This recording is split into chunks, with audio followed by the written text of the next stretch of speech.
श्री स्वामी समर्थ. सर्वांना नवीन वर्षांच्या हार्दिक हार्दिक शुभेच्छा. तर मैत्रिणींनो, आपल्या मराठी महिन्यानुसार आपल्याला प्रत्येक महिन्यात कोणता ना कोणता सण येत असतो. तर आता चालू आहे पौष महिना आणि इंग्रजी महिन्यानुसार जानेवारी महिना. तर या महिन्यामध्ये म्हणजेच पौष महिन्यामध्ये आमच्या इकडे मराठवाड्यातील लोक पौष महिन्यातील नारायणाचे उपवास करतात.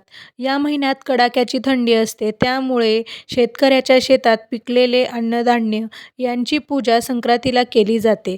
त्याचप्रमाणे सूर्यनारायणाची पूजा महिला अतिशय भक्तिभावाने करतात, कारण की या महिन्यात हे व्रत केल्यामुळे सौभाग्य प्राप्त होते आणि हे व्रत धरल्यानंतर ही कथा ऐकतात. आदित्य राणूबाईची कहाणी. ऐका आदित्य राणूबाई, तुमची कहाणी. आटपाट नगर होतं. त्या नगरात एक ब्राह्मण राहत होता. तो दुर्वा आणावयास रानात जात होता. तिथं नागकन्या व देवकन्या वसा वसत होत्या. ब्राह्मणाने विचारले, काय गो बायांनो, काय वसा वसता ते मला सांगा. त्या म्हणाल्या, तुला रे वसा कशाला हवा? उठशील माचशील, घेतला वसा टाकून देशील. हा म्हणाला, नाही नाही, तसे मी करणार नाही. उतत नाही, मातत नाही, घेतला वसा टाकत नाही. काय वसा तो मला सांगा. तेव्हा त्या म्हणाल्या, श्रावण मास येईल, पहिल्या आदित्वारी मोन्या मुकाट्याने उठावे, सचील स्नान करावे, अग्रोदक पाणी आणावे, विड्याच्या पानांवर रक्तचंदनाची आदित्य राणूबाई काढावी, 6 रेघांचे मंडळ करावं, 6 सुतांचा तांतू करावा, त्याला 6 गाठी द्याव्या, पानांचा विडा, फुलांचा झेला, दशगंधांचा धूप, गूळ खोबऱ्याचा नैवेद्य दाखवावा, 6 मास चाळावी, 6 मास पाळावी, माघी रथसप्तमीस संपूर्ण करावं. कसं करावं? बोटव्याची खीर, गुळाच्या पोळ्या, लोणकढं तूप, मेहून जेवू सांगावं. असेल तर साडी चोळी, नसेल तर जोड गळसरी द्यावी, नसेल तर 2 पैसे दक्षिणा द्यावी आणि वशाचं उद्यापन करावं. ब्राह्मणाने वसा केला. त्याला सूर्यनारायण प्रसन्न झाला, भाग्यलक्ष्मी आली. तेव्हा राजाच्या राणीने ब्राह्मणास बोलावून धाडलं. ब्राह्मण जातेवेळी भिवू लागला, कापू लागला. राणी म्हणाली, भिवू नका, कापू नका, तुमच्या मुली आमच्या घरी द्या. ब्राह्मण म्हणाला, आमच्या मुली गरीबाच्या, तुमच्या घरी कशा द्याव्या? दासी कराल, बटकी कराल? नाही, तसं काही करणार नाही. राजाची राणी करू, प्रधानाची राणी करू. मार्गशीर्ष महिना आला. ब्राह्मणाने मुलींची लग्ने करून दिली.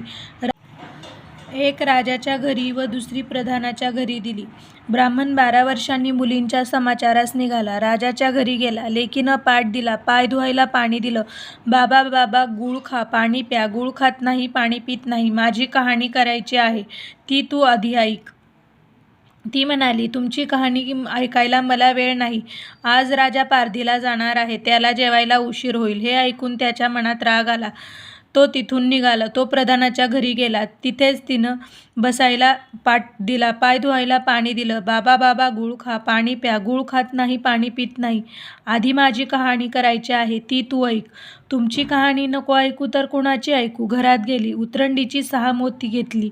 आपण 3 घेतली आणि बापाच्या हातात 3 दिली. त्याने मनोभावे कहाणी सांगितली. लेकीनं ती चित्तभावे ऐकली. नंतर जेवण करून बाप आपल्या घरी आला. बायकोने विचारले, मुलींचा समाचार कसा झाला? त्याने उत्तर दिले, जिने कहाणी ऐकली ती दारिद्र्याने पिडली आहे, दुःखाने गांजली आहे, राजा मुलखावर निघून गेला. जिने कहाणी ऐकली ती भाग्याने नांदत आहे. इकडे जी दरिद्री झाली होती तिनं आपल्या लेकाला सांगितले, मावशी घनघोर आनंदात आहे. तिकडे जाऊन तिने काही दिले तर घेऊन ये. पहिल्या आदित्वारी पहिला मुलगा गेला. तळ्याच्या पाळी उभा राहिला. अगं अगं दासींनो, तुम्ही दासी कोणाच्या? आम्ही दासी प्रधानाच्या. प्रधानाच्या राणीला जाऊन सांगा की तुमचा बहिणीचा मुलगा आला आहे. दासींनी जाऊन सांगितलं, तुमच्या बहिणीचा मुलगा आला आहे, फाटके नेसला आहे, तुटके पांघरला आहे, तळ्याच्या पाळीला उभा आहे, परसदाराने घेऊन या. परसदाराने घेऊन आल्या. नवमाकू घातला, पितांबर नेसायला दिला, जेवखाऊ घातलं, कोहळा पोखरला, होन मोहरा भरल्या. जाताना कुठे ठेवू नको, विसरू नको, जपून घेऊन जा. तो वाटेनं चालू लागला. तो सूर्यनारायण माळ्याच्या रूपाने आला. हाती कोहळा घेऊन गेला. घरी गेला. आईनं विचारले, काय रे बाबा, मावशीने काय दिले? दैव दिले, कर्माने नेले. मावशीनं दिलं पण ते सर्व गेलं. पुढे दुसऱ्या आदित्वारी दुसरा मुलगा गेला. तळ्याच्या पाळी उभा राहिला. प्रधानाच्या दासीकडून प्रधानाच्या राणीला निरोप पाठवला. प्रधानाच्या राणीने त्याला घरी घेऊन न्हाऊमाखू घातला, जेवू खाऊ घातला, काठी पोखरून होन मोहरांनी भरून दिली. बाबा कुठे ठेवू नको, विसरू नको, जपून घरी घेऊन जा असे सांगितले. वाटेत सूर्यनारायण गुराख्याच्या रूपाने आला. हातची काठी घेऊन गेला. घरी गेला. झालेली गोष्ट आईस सांगितली. दैव दिले ते सर्व कर्माने नेले. पुढे तिसरे आदितवारी तिसरा मुलगा गेला. त्याला पहिल्यासारखे घरी नेऊन न्हाऊमाखू घातले. नारळ पोखरून होन मोहरांनी भरून दिला. जाताना विहिरीच्या काठी नारळ ठेवून तो पाणी प्यावयास विहिरीत उतरला. तो नारळ गडगडून विहिरीत पडला. मुलगा घरी गेला. आई ग, मावशीने दिलं पण दैवाने ते सर्व बुडवलं. चौथ्या आदितवारी चौथा मुलगा गेला. त्याला पण पहिल्यासारखं न्हाऊमाखू घातलं, जेवू खाऊ घातलं. दह्याची शिदोरी होन मोहरा घालून बरोबर दिली. सूर्यनारायण घारीच्या रूपाने आला. हातची शिदोरी घेऊन गेला. तो घरी गेला. आईने विचारलं, मावशीनं काय दिलं? आई ग, मावशीनं दिलं पण दैवाने ते सर्व नेलं. पाचवे आदितवारी आपण उठली. तळ्याच्या पाळी उभी राहिली. दासींनी तिचा निरोप तिच्या बहिणीला सांगितला. बहिणींनी तिलाही परसदाराने घरी आणले. न्हाऊमाखू घातले. पैठणी नेसायला दिली. प्रधानाची राणी आदितवारची कहाणी करू लागली. काय ग वसा करतेस ते मला सांग. बहीण म्हणाली, अगं पापिनी चांडाळणी, बापाची कहाणी ऐकली नाहीस म्हणून तुला दारिद्र्य आलं. राजाच्या राणीनं विचारले, याला आता काय उपाय करू? तेव्हा तिने वसा सांगितला. ती बहिणीच्या घरी राहिली.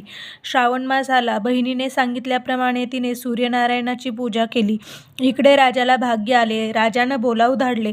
मावशी मावशी, तुला छत्र आले, चामर आले, पाईक आले, परवर आले. मला रे पापिनीला एवढं वैभव कुठले? बाहेर जाऊन दाराशी पाहते तो राजा बोलावू आला आहे.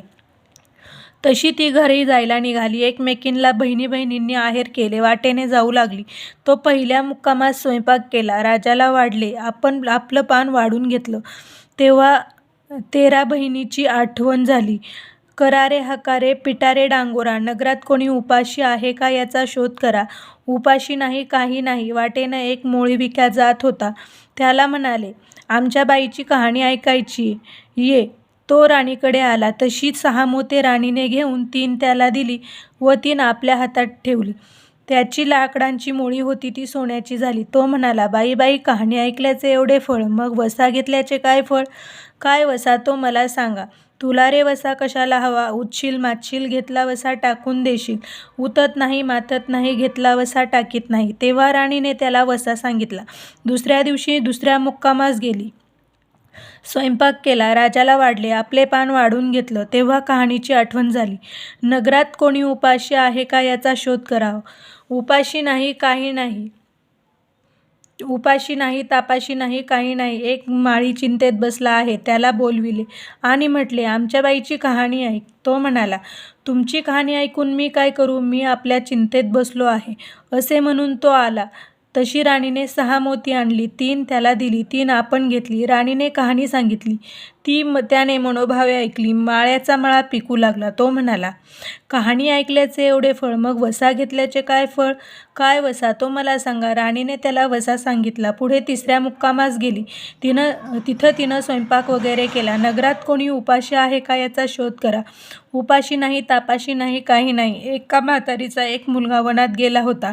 एक डोहात बुडाला होता. एक सर्पाने खाल्ला होता.